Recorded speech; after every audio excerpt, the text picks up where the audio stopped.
Just a brief note, my friends, this afternoon at 2 o'clock, today is Divine Mercy Sunday, and we're having Adoration of Blessed Sacrament from 2 to 3, and then at 3 o'clock, a sung version of the Divine Mercy Chaplet. That's one of the newer devotions in our church, and it's a beautiful, powerful devotion. So if you're free, my friends, I highly, highly recommend that. Some of you may have seen a couple years ago, and I'm not even sure how long it's been, maybe longer than what I think, the movie Apollo 13. It's a true story of a spaceship, astronauts going up there, and they've had some difficulties. And there was a filter that got loose, and an air filter, and how they resolved it was they used a sock and duct tape.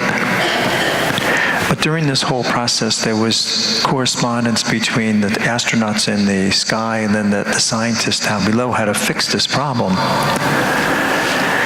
And the only thing that they could think of was using the sock and duct tapes. And the one scientist goes to the project manager, who was not at all comfortable with that.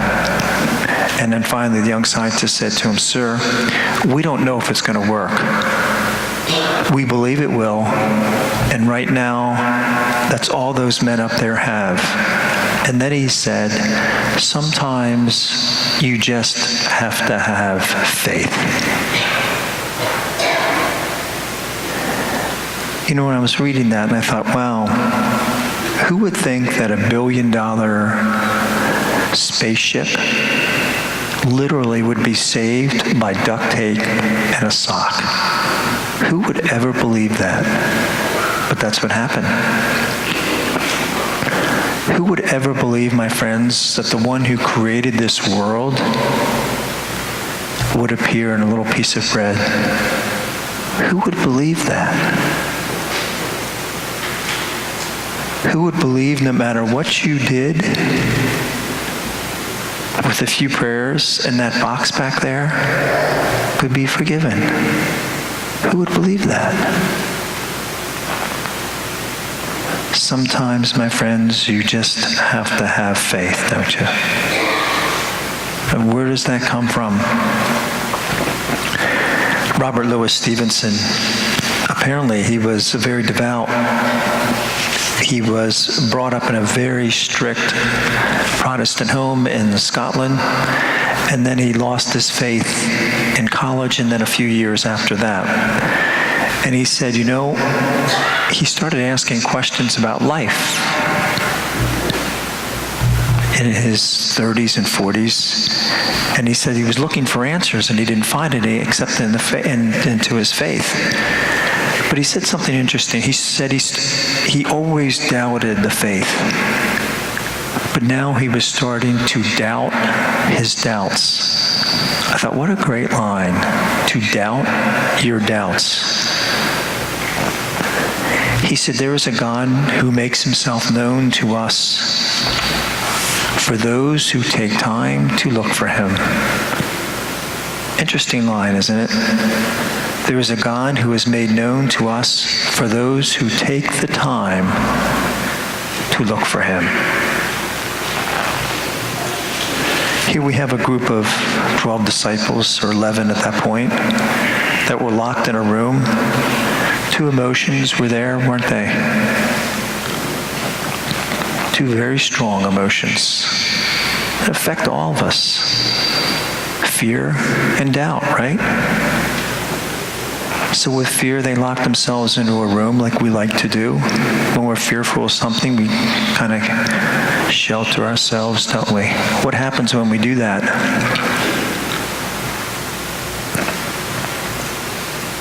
It grows, right? Sure, why not? We shelter ourselves from fear and it grows. Just like doubt. First thing we do when we're doubting our faith is what? Stop praying and stop going to church. What happens then? It grows abundantly, doesn't it? It grows abundantly.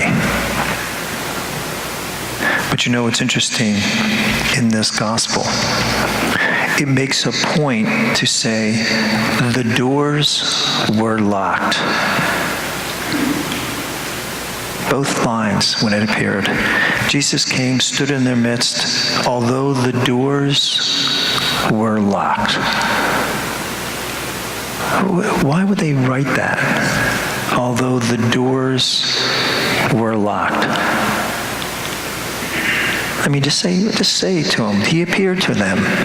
But no, they made that specific point in both the first part of the gospel and the second. Why? Does anyone know the answer to that? Colonel Robertson Vissner, a POW, he wrote a book called The Passing of the Night, and I wouldn't recommend it. The only reason why I read parts of it because it's brutal. That whole torture thing can really gets to you, to think how people can treat each other. But that's what the book is about, the POW camp in Vietnam. But there's a section in it that he talks about his faith and how his faith saved him during this whole process. But he makes a line in this book, and this is what he said. Jesus broke through the locked doors of that prison camp and came into my heart and gave me strength and comfort. Interesting how he phrased it, isn't it? He broke through the locked doors of that camp and came into my heart and gave me strength and comfort. You see a locked door, my friends, sometimes we lock ourselves in, close everything off, don't we? He can penetrate us if we want him to. He can penetrate that. That colonel said, our greatest problem is not fear, but what? A lack of faith. The greatest problem is not fear, but a lack of faith. A little girl named Mary, she's 6 years old. And the mother and her always had a devotion. They would say her little prayers. They read a little story, do devotions, and then she would turn off the light. And one evening she said to her mom, "Mom, why did God make the darkness?" Little children can, with their little cute little questions, can make you pause, don't they? And she's muttering something. She said she doesn't even know what she said, but her little daughter piped in right out. She said, "Oh, don't worry about it, Mom. God made the darkness. It's like he puts the world in his pocket." And she thought, isn't she right? He can be as close to us as we want him to be. He can be as close to us as we want him to be.